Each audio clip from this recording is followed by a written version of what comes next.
Mika. Hello best! Wika ni Celestine mula sa kabilang linya. May naisip na akong solusyon sa problema mo. Pero suggestion lang to actually ha. Kasi ikaw pa rin naman ang magdidesisyon. Kung gusto mo lang. Ang naiisip ko best. Teka, ano bang suggestion mo? Tanong nito sa kanya. Well, gusto mong pumasok sa club? Club? Gulantang na wika nito sa kanya. Teka lang, huwag kang mag-hysterical muna. Alam ko nang iniisip mo. At nagkakamali ka, hindi ka magiging pakawala best. Ano bang ibig mo sabihin kasi? Well, kanina lamang nandito ang mga barkada ni Kuya and may narinig kasi akong pinag-uusapan nila. Binitin muna niya ang sasabihin upang pakinggan ang isasagot ni Celestine sa kanya. Anong pinag-uusapan nila? About dun sa isang club na malapit lamang dito sa amin? Na paano yung club na ito? Well, baka sakaling ito ng solusyon sa problema mo best. Paano mo nasabi? Kasi pwedeng doon mo makita ang hinahanap mo. Ang hinahanap mong bubuntis sa'yo. I heard na puro raw mga gwapo ang mga pumapasok at member sa club na yun. Teka lang, ibig mo bang sabihin sa akin ay papasok ako roon bilang hostess para mabuntis ako? Oo, teka ha. Hindi.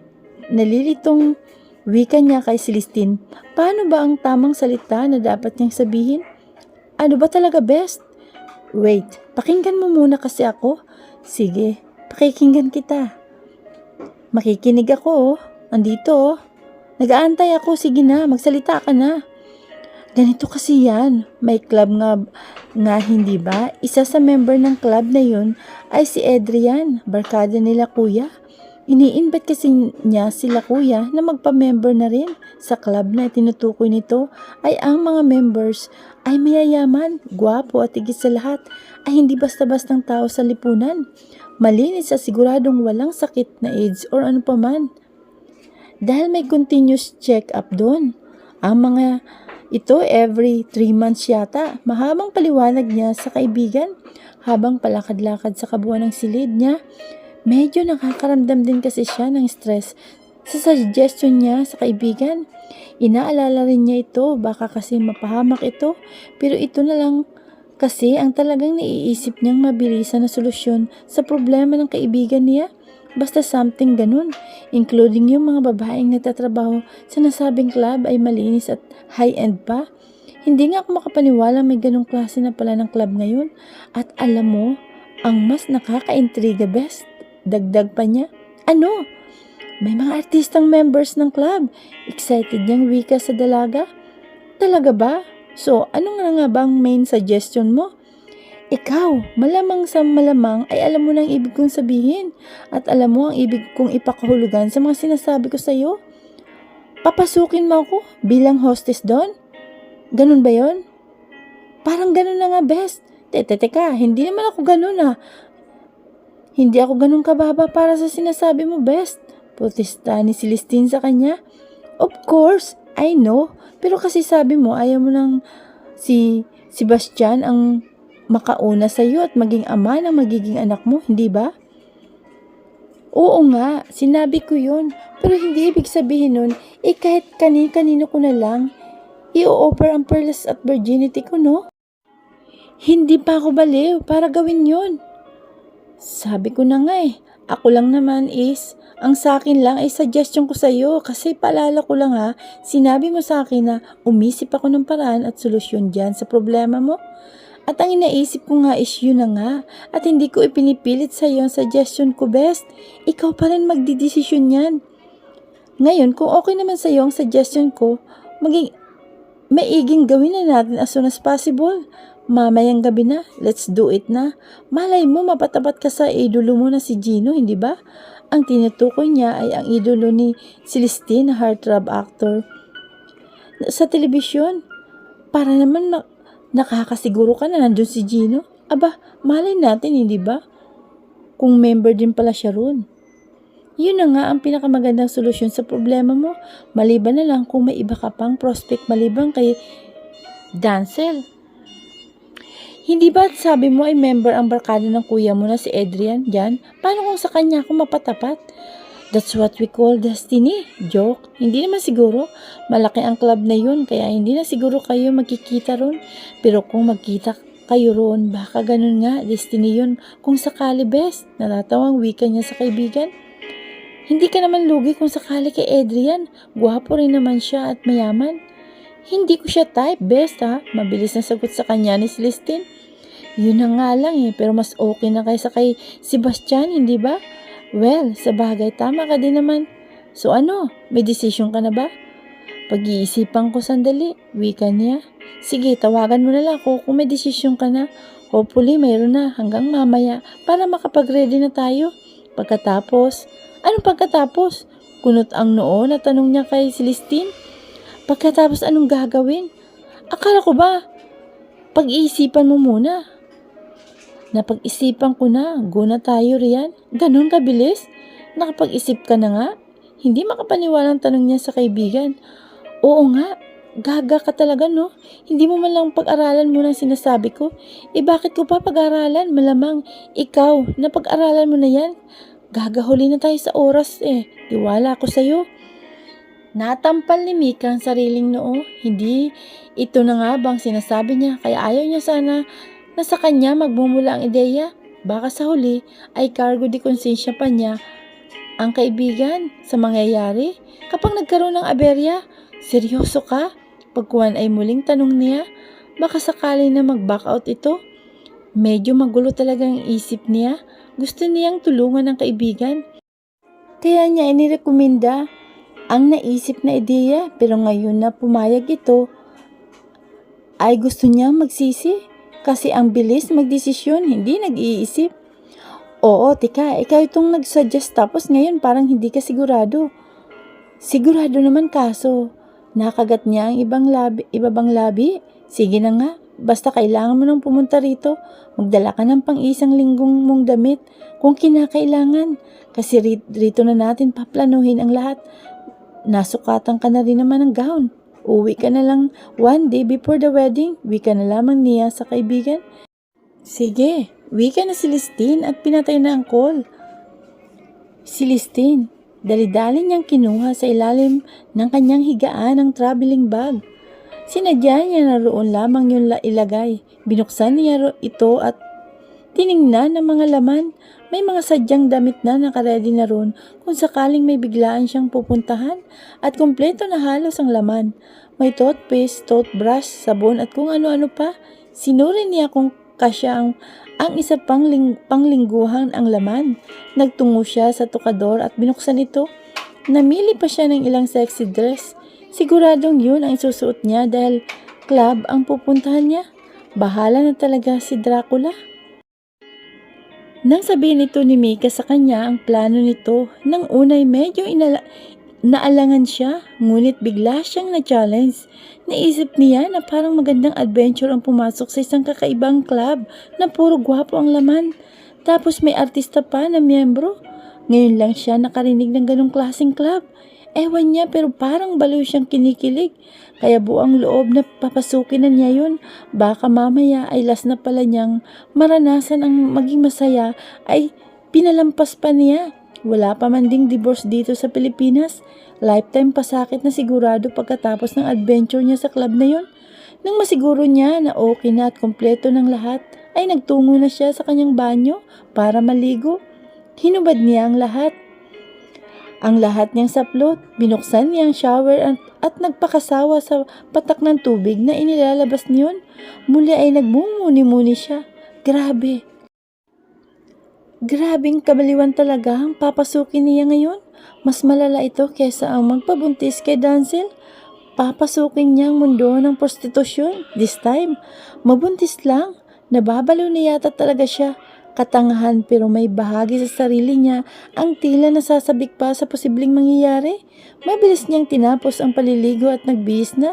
Isinuot niya ang simpleng blouse at tinarnuhan niya ng pantalon na maong na hapit sa kanyang balakang.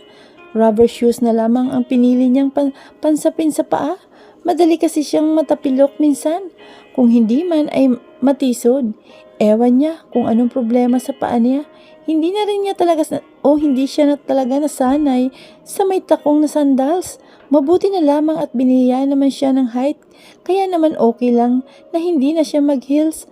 Lumabas na siya ng kwarto na bitbit ang kanyang traveling bag. Nakasalubong niya sa labas si Yaya Miling niya. Celestine, saan ka pupunta? Kunot ang noo na tanong nito sa kanya pagkatapos ay tumingin sa daladala niyang traveling bag na obviously ay puno ng laman. Ano yan? Sita nito sa traveling bag. Yaya, pupunta lamang ako kila Mika. 5 araw siguro ako ron. 5 araw? Hindi makapaniwalang tanong nito sa kanya. Opo, Yaya. Matatag na wika niya rito. Huwag mo na akong kontrahin, Yaya. Last ko ng pagsasaya ito. Alam mo naman na ayaw ko sa pangit na si Sebastian. Kapag nakasal kami ay siguradong magiging impyerno ng buhay ko. Nagkakamali ka na lamang ng sinasabi. Huwag mo na siyang ipagtanggol, Yaya. Alam mo naman ang lahat. Huwag kayong mag-alala. Hindi ko tatakasan ang kasal ko. Mahal ko si Papa at hindi ko siya kayang i-disappoint. Ikaw nang bahala ma-explain kay Papa. Sa tuwin ay alam niyang ito ang tagapagtanggol niya sa kanyang Papa. Kaya siguradong pagtatakpan siya muli nito. Aalis na ako, Yaya. Paalam niya. Sige, basta mag-iingat ka na lamang, Celestine, ha? Wala na itong nagawa kaya tinungo na lamang nito ang gate para buksan. Kailangan na niyang makaalis dahil baka dumating na ang kanyang papa at mapurnada pa ang pag-alis niya. Ginamit niya ang kanyang kotse. Bahala na kung magalit ang papa niya. Ang mahalaga ay makalaya siya pansamantala sa rehas na nakakulong sa kanya sa habang panahon. Tinungo niya ang kanyang kotse at umalis na. Yaya Miling. Pagtanaw na lamang sa papalayong kotse ni Celestine ang nagawa ni Yaya Miling. Hindi lingid sa kanya ang inipon na sama ng loob ni Celestine kay Sebastian. Magmula kasi ng kupkupin ni Don Amado si Sebastian ay nawala na ng oras ang ama kay Celestine. Pakiramdam nito ay nakalimutan na siya ng ama at inagaw ito ni Sebastian. At ngayon ay nakatakda pa itong ikasal sa taong pakiramdam nitong umagaw ng lahat sa kanya. Nabulag si Celestine sa kabutihan ni Sebastian dahil nangibabaw sa puso nito ang galit sa binata. Naging bingi ito sa paliwanag niya sa tuwin na ay hindi nito siya binibigyan ng pagkakataon na dipinsahan si Sebastian. Lagi nitong sinasabi sa kanya na siya na lamang ang mayroon ito. Kaya inaasahan nito na lagi lamang siyang nasa side nito. Ngayon ay napagtanto niya na nagkamali siya. Dapat noon pa ay iwinasto na niya si Celestine sa maling paniniwala nito. Saksi siya sa kabutihan ni Sebastian pero hindi niya ipinaalam kay Celestine yun. Umaasa na lamang siya na magiging maayos ang lahat kapag kasal na ang dalawa. Walang imposible pagdating sa pag-ibig. Celestine, tumawag si Mika sa kanya na magkita sila sa may rekto sa Maynila. Mayroon daw itong pinagawa roon at hindi na nito sinabi kung ano. Pagkatapos nito sa rekto ay umuwi na sila ng Laguna. Pinagbuksan sila kaagad ng gate ng maid. Pagkuwan ay umakyat na sila sa kwarto ni Mika upang pag-usapan ang kanilang plano. Mula option 1 hanggang option 3 ang nabuo nilang plano.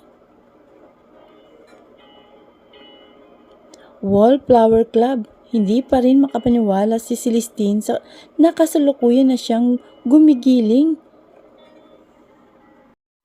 Sa entablado, suot lamang ay halos 2-piece na lamang sa ikli at nasa harap ng mga mata ng mga lalaking parokyano ng nasabing club.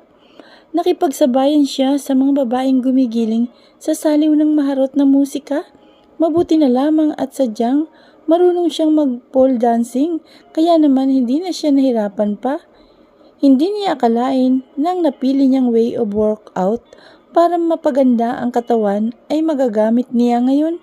Hindi niya kailangan na magsuot ng sapin sa paa.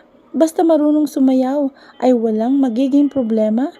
Sino nga bang makapagsasabi na ang isang tulad niyang heredera at tinitingala sa lugar nila ay papasukin ng ganitong uri ng lugar bilang isang high-end GRO. Kinailangan lamang niyang manood ng sex scandal at porn movies upang magamit niya kapag may natipuan siya na lalapit sa kanya. Dati na siyang nakapanood ng mga porn movies for fun at curiosity. Iba nga lamang ang dahilan niya ngayon. Kailangan niyang pag-aralan ang galaw kung paano pasayahin ang kasex para lamang mabuntis siya. Nakakahiya ang ginagawa niya sa totoo lang. Salamat na nga lamang at pwedeng magsuot ng maskara kaya natatakpan niya ang kanyang napakagandang mukha. Dalangin na lamang niya na sana'y hindi siya mapatapat kay Adrian, ang barkada ng kuya ni Mika. Kung hindi, ay malas na naman siya at mabubuking sila sa kabaliwan nilang dalawa. Maayos ang naging usapan nila kay Andrea. Ang totoong may-ari ng entablado na inuukupan niya, pumayag ito sa kasunduan na walang makakaalam ng mangyayari ngayong gabi. Maliban sa kanilang tatlo lamang, binayaran nila ito ng malaki para lamang pumayag ito sa kanila na palitan ito ngayong araw sa trabaho nito. Hindi kasi sila pwedeng basta-bastang pumasok sa club. May sari-sariling keycard pala ang mga nakakapasok doon. One day earlier, nandito na tayo sa parking ng club, wika sa kanya ni Mika. Inagahan nila ang patungo roon. 8:00 pa lamang ng gabi, base sa kanyang relo. Nagpark na sila. Are you ready? Tanong sa kanya ni Mika. Yes na yes. Masigla niyang wika sa kaibigan, bagamat nakaramdam siya ng kaba. So let's go. Confident na bumaba sila sa sasakyan. Plano nilang magtuloy-tuloy na pumasok para hindi sila mahalata. Ngunit naharang agad sila ng security mula sa entrance. Miss, saan po kayo pupunta? Tanong ng security guard sa kanila. Kuya naman, saan pa kung hindi sa loob, hindi ba? Sagot ni Mika rito at nginitian pa niya ito ng napakatamis na may halong pang-aakit. Nagtungo sila roon ni Mika na posturang-postura. Labas ang cleavage at magandang-maganda upang akitin ng guard ng nasabing club para bigyan sila ng permiso na makapasok.